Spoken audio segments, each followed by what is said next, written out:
We have some serious problems that face us. This is a anti-establishment movement. This is a issue of cronyism that exists here at the Virginia Beach oceanfront. This is also going against the status quo that has existed for decades here at the Virginia Beach oceanfront, and it's time to speak out about it. It's about a challenge that David gave to Goliath. We, the people, have to stand up to the establishment. This has taken place for far too long. I prepared a statement. It's never easy to raise questions about race relationships and cronyism and things of that nature that affect each and everyday lives as citizens of Virginia Beach. But it's long overdue. We all are gathered here in light of an open letter that I wrote to Mayor Sessoms, recounting the many questionable roadblocks and obstructions I've endured during my 10-year effort to engage business at the Virginia Beach oceanfront.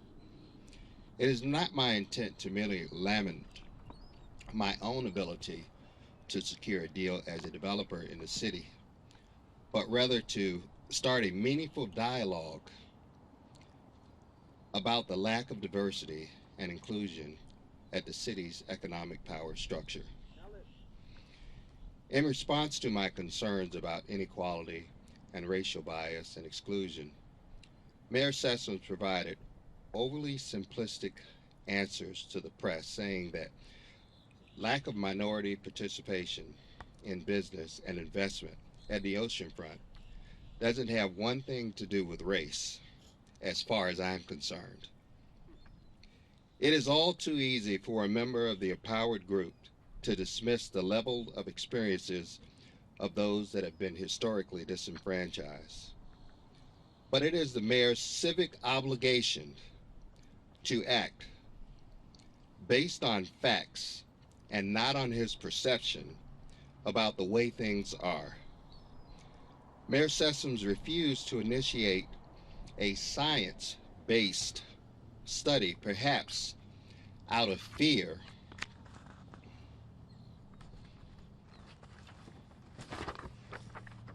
of the inequalities the study would reveal. And if the study did evidence discrimination, let me stress, as DeShane Stokes has the powers that be, you're not under attack when others gain rights and privileges you've always had. When exclusionary practices are acknowledged, addressed, and corrected, it benefits the society as a whole. Even without the benefit of a disparity study, we already know that the City Council adopted a resolution in 2008 setting a goal for minority participation in contracts of 10% within 1 year of the adoption of resolution. The City Council aimed for a separate increase of 10% in three categories. 8 years later, they have only reached 6.5% in goods and services, 2.7% for construction and contracts, and less than 1% in architecture and engineering deals. Such numbers are egregious. And the mayor has stated that they have been working 8 years hard at work to improve these numbers. Well, if you've been working hard for 8 years and these are the results of that work, we have a very serious problem. I have to question whether the city has been aggressively pursuing its minority participation goals when lucrative projects that I have proposed as an African American developer have been continuously denied. In 2007, I presented an unsolicited proposal for the Dome site that would have generated thousands of jobs and millions of dollars in tax revenue back to the city. But it was killed by John Earn. In 2008, the Dome site was awarded to Michael Jenkins, a developer from Texas, who the city granted 6 years of extension at the taxpayers' expense. The deal never came to fruition. Again, thousands of jobs that weren't created, taxpayers' dollars that were ultimately lost because we didn't have a development and a developer that was capable of bringing that site and that development to fruition. In 2014, my partners and I submitted a $250 million unsolicited proposal for Rudy Loop. So I thought it would be fitting that I hold this press conference here at Rudy Loop, which would have also been a boom for the city. Once again, that proposal was killed by John Earn. If the corridors of prosperity and powers remain closed to minorities and those outside the status quo in Virginia Beach, the city will never grow into the vast expense of new possibilities and opportunities. Despite the challenges that we face, I believe we can come together as leaders and citizens to make the city of inclusion and prosperity for all. That concludes the reading of my message. But there was a letter that was written by Mr. Linwood Branch that hasn't been published yet, but he raised some questions, and he talked about me personally, and even I consider to have taken some cheap shots. He talked about my being partners in the town center in Virginia Beach. He also talked about the 27th Street project, the hotel, the new Hyatt that we're building. Well, Mr. Branch, former councilman, now on the EDA board, also the Hotel Motel Association board, and part of the establishment. You have opened this door. I am merely an investor, not the developer. An investor typically is silent, and that's the way you would like to keep it. I am seeking to be a developer where I have a voice, where I can be heard, where I can dictate what takes place in that development. He also stated that Mr. Smith can do business wherever he would like. Yes, I can. Just not here at the oceanfront in Virginia Beach, because the establishment will not allow it. The establishment will not allow it. He also raised questions, or not questions, he made statements about the Cavalier project and the Hilton, the Hilton, the 31st Street Hilton. Well, when millions, tens of millions of dollars of taxpayers' money has been generated to create a monopoly, yes, you can create a special project. But keep in mind, while you're creating that monopoly for one developer, all of the other businesses are struggling to survive. They're struggling to compete because you continuously support a monopoly. The establishment has got to be challenged, and the only way it can be challenged is if we do it together. That's right. I can't do it alone. I may be leading the charge, but the swamp has to be drained by all of us. It has to. And lastly, he said the Cavalier was a special project. Any project can be special when you give tens of millions of dollars away of tax subsidies and tax dollars to create a destination place for one developer. In this particular case, it clearly states in the language of gap financing that if you receive gap financing, Right. you cannot receive additional monies from the city, which are taxpayers' dollars, Right. to a prohibitive amount to fund your project. Right. So, Mr. Branch, you have some explaining to do why you supported this, knowing that this language, which was a provision in this particular uh, um, grant uh, program of gap financing. So you've got some explaining to do. And these are issues that won't go away unless we stand up and allow our voices to be heard. I want to thank you all for attending. I want to thank you for having the courage to stand with me because I can't do this by myself. This is bigger than me.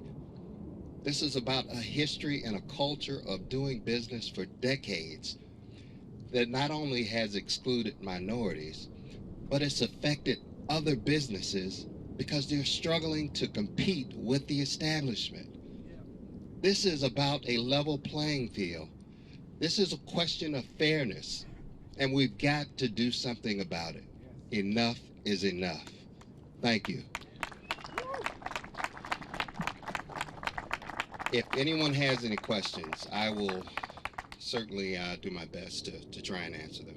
Bruce, some of your critics might say that the evidence that you give that led to the letter, which was strongly worded, was the rejection of the project here at Rudy Loop and the Dome.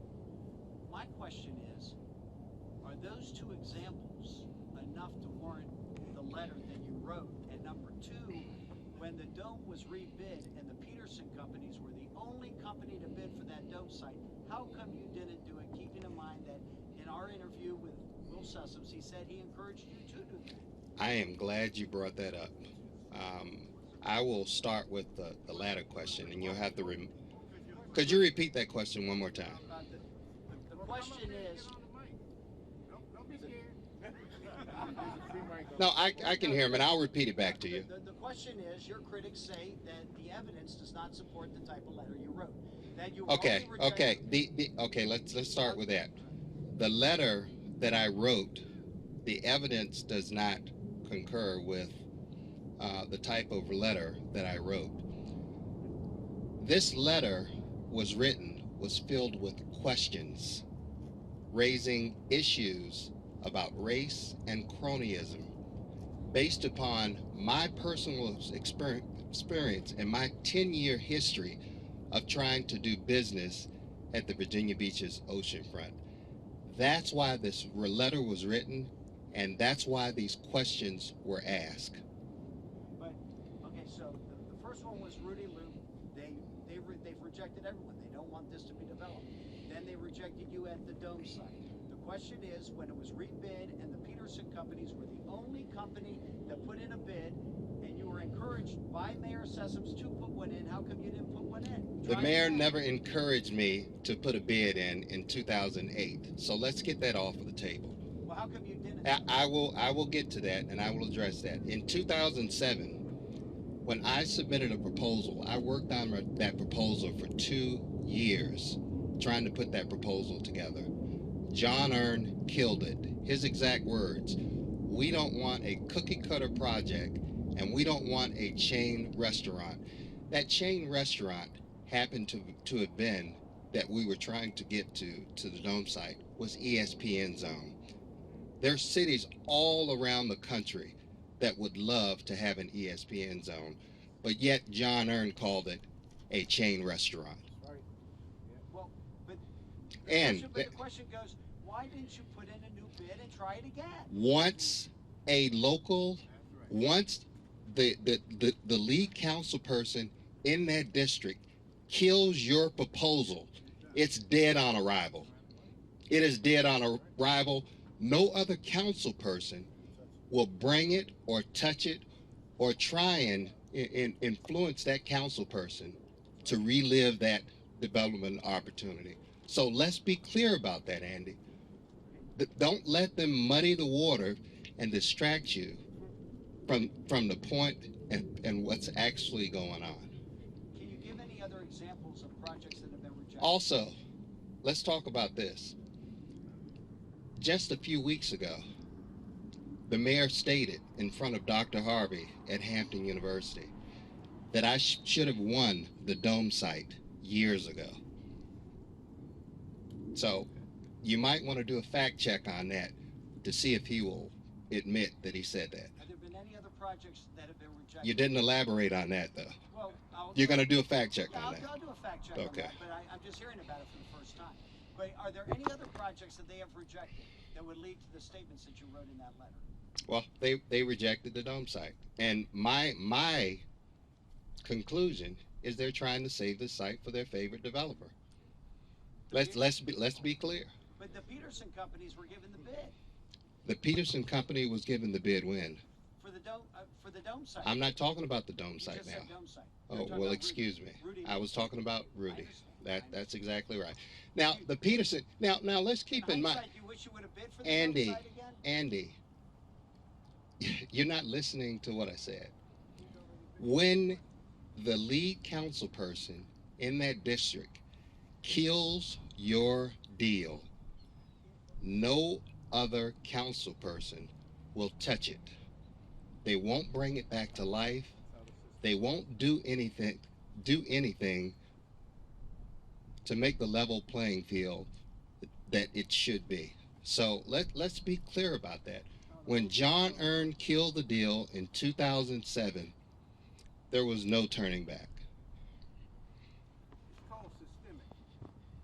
Old boys club. Any other questions? Bruce, the mayor has said that the city has been reaching out to other minority business owners to do business down here in the oceanfront event. He has the stats to prove it. Have you been in contact with other minority developers about this? This is like Andy said, this is the first time I'm ever hearing about this. He said the mayor has been in contact with other minority business owners and contractors to do business. This is the first time I've ever heard about this. I think you need to check the statistics. We have given you handouts. The facts don't lie, and that's what I was here to present today. The facts, the history, the statistics. Before you can solve a problem, you have to admit that you've had one in the past, and you want to work together to correct that problem. That's the issue right now. Bruce, That's what we're working with. Bruce, I wanted you to respond to these numbers offered by the city. In fiscal 2016, they spent $17.4 million to minority-owned expenditures. $17.4 million, and that is up 23% over the previous year, and that accounts for 6.56% of the total budget, which is above the state budget of 6.08. Your response? My response is, I read those numbers for you in my statement, and I will be happy to read those numbers again, so we can be clear. That's why I gave you those handouts. Now, the city's annual budget is around $1.8 billion annually. $1.8 billion annually. Now, you go down that chart and you see where they carved out certain areas of spending and so forth and so on. And then you'll get to a number of 265 million. Far less than that $1.8 billion of the annual budget. Now when you start talking about that 265 million, then they start wanting to subtract from minority business spending. There's something wrong with that picture, Andy. The system is broken. Bruce, have you talked to Will Sessoms since you sent the letter? No, I have not talked to Will Sessoms. I have heard from some state officials. I have heard from some elected city council officials. And quite frankly, they said, Bruce, You've got the courage to stand up against the establishment. God bless you. Go for it. One of the councilmen actually called for a increase in minority business council spending in 2008. It's a fact. All you have to do is pull up the resolution from 2008 from Bobby Dyer and Juan Villanueva. These are all facts. There's nothing that's fabricated. There's data that backs it up, and there's a history of doing business that is undeniable. All we have to do is pay attention and say, this is not right. This is not fair. The establishment has had reign over the ocean front and doing business for far too long. We have to do something about this. So then where do you go from here? You've raised these questions, and how are you going to move forward? Have you requested a meeting with the mayor? Are you going to sit down with him? Well, I think the mayor and I need to sit down and talk. A disparity study, number one. And here's another issue. Well, not another issue, but another solution. The mayor has said he doesn't want to spend the money to do a disparity study because he believes that that money can be spent in other areas like building relationships with minority business companies and so forth. But I'll take it a step further. He doesn't want the public to know how egregious these numbers have been. And I have talked to some business leaders throughout the city and the region, and we have offered to pay for half of the disparity study. We will pay for half of the disparity study just so we can identify that there has been a problem, and we want to move forward, correct the problem, and let's all work together so we can make Virginia Beach a great place for all, not just for a few of the entitled like the establishment. Any other questions? Bruce, you live in Virginia Beach, correct? Oh, absolutely. And I pay a lot of taxes in Virginia Beach. Yes. You have made major investments in Virginia Beach and other municipalities too. And I think all you want is a level playing field in order to compete with other developers that are here making investments. Well, I commend you for what you're doing today for this press conference to allow the general public to understand how this process really works. right. Well, I thank you for your comments. I want this to be a level playing field for all citizens. All citizens. This problem that exists is bigger than me. We're talking about history. We're talking about a culture of doing business that's had a practice of exclusion, whether it's done intentionally or unintentionally. It's still the effect is still the same. I'm talking about an opportunity to be a developer at the ocean front, not just an investor where I have no voice. And I'd like to bring along other companies that I can hire when I'm calling the shots. And I am a developer, and I am vested within one of these actual sites that I can bring along Fortune 500 companies and Fortune 100 companies to the table, so we can bring new money into the city, create thousands of more jobs and millions of dollars in tax revenue. I want a level playing field for all, just not allowing the establishment to have full benefits of everything. Any other questions? Has there been any other city that you've tried to develop any other sites that besides Virginia Beach? Well, I have been embraced, and that's a great question. The mayor says he welcomes me doing a proposal or doing business in Virginia Beach. There's a difference in welcoming. You could put a welcome mat in front of your door, but they don't want you there. So instead of just welcoming, embrace. Instead of trying to find every excuse to say no. Say, let's look at it and explore this opportunity that may be great for the city of Virginia Beach. Bruce, is it fair to say that the region should be doing the disparity study as well? I think the region, it is fair to say that the region should be doing a disparity study as well. But we take this matter very, very serious. That's why the group that I put together will pay for half of the disparity study. And the mayor needs to understand, along with the establishment, that that's how serious this matter is. Yes, Alyssa? When you're talking about the mayor welcoming something, would you not want those words to be, rather than welcome, champion a cause? Champion, embrace.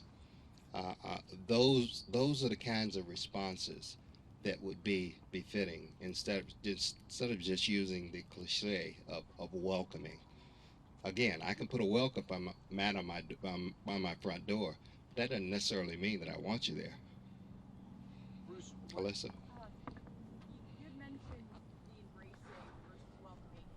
Are there any other cities in the region that have embraced you and asked you to develop a project rather than you? Yes, absolutely. There has been one that has led and championed the cause of inclusion, and that has been my alma mater, Virginia Tech.